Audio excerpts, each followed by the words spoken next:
Jordon Peterson perfectly nails what the climate crisis is truly about on the left side and why it's been such a big issue, but he also nails the best solution for it. He explains the best solution doesn't lie in regulations and mandates. No, it doesn't lie there. It doesn't lie in making it harder for those who are poor and struggling, who will be severely affected by higher energy prices, which would be an effect of mandates and regulations. No, he says that it should be the exact opposite, and he does a better job in explaining this than I will, so please watch the video. We're really trying to do this at ARC. We want to offer a vision that people want to accept or even thrilled to accept, because that's even better, right? A game that you'd be thrilled to play. So one of the things we're doing on the energy side, I'm going to an event with Alex Epstein here in 2 days, talk to energy executives about this.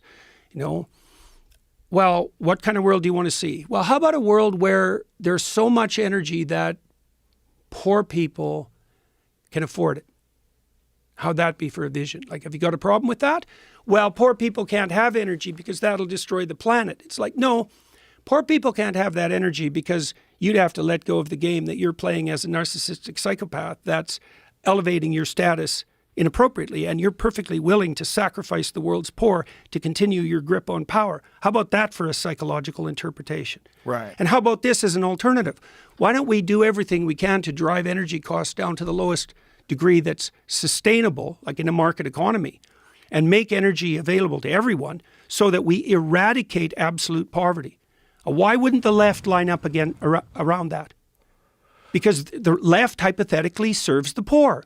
It's like nothing serves the poor better than an ethos first. We've got to get that right because we're also interested in getting the story right. But after that, on the material side, there's nothing more important than cheap energy. Right, but can I stop you for a second there? I don't think people on the left are getting that message. I don't think they're hearing that this is exactly what third world countries need, is a reliable source of energy and industry to elevate themselves out of poverty. They're not. They're not getting that, but it's not the problem of the people that are on the left, like the general followers. Well, it might be a problem that's facilitated by the psychopathic fringe types. Like, look, I think it's not offered to them, is my point. Yeah, the question is why not? And the reason is, like, this is part of you talked to Lomberg, right, to Bjorn. And Bjorn's pretty good on this, or very good on this, I should say, yes. To give him credit. And he would like to see a world where, and he's part of ARC, he'd like to see a world where we make energy abundance a top priority. It's probably the only way you're going to pull third world countries out of dire poverty. Well, it's also, as far as I can tell, the only way that you pull them out of environmental catastrophe. Right. Because if you want to produce an environmental catastrophe, a true environmental catastrophe, how about a 3 or 4 year famine? So that everyone there kills all the animals, for example, or dies, right? So we also know that if you get people above $5,000 a year GDP, then they start paying attention to long-term environmental sustainability because they don't have to scrabble around in the dirt for their next meal. So then we could say, well, how about we have a future of sufficient abundance so that no one is deprived of energy or opportunity for their children? Right. Well, that sounds like an invitation. Now, if you hate people and you think the industrial enterprise is a stain on the planet and that we're viruses or cancer on the planet, then you're going to have a problem with that. But my sense, too, is that if we had enough energy, we could make all the deserts bloom.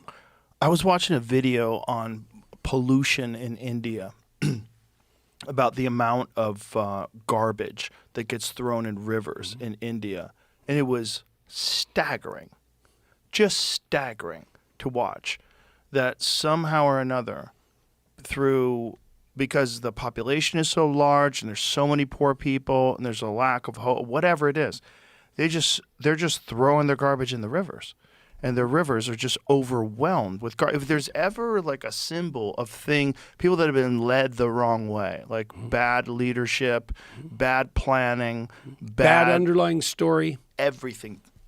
That's it. When you look in your river and it's all you see is water bottles, All you see is floating plastic. That's the whole river. And you know that if you get in that water, you're going to get sick.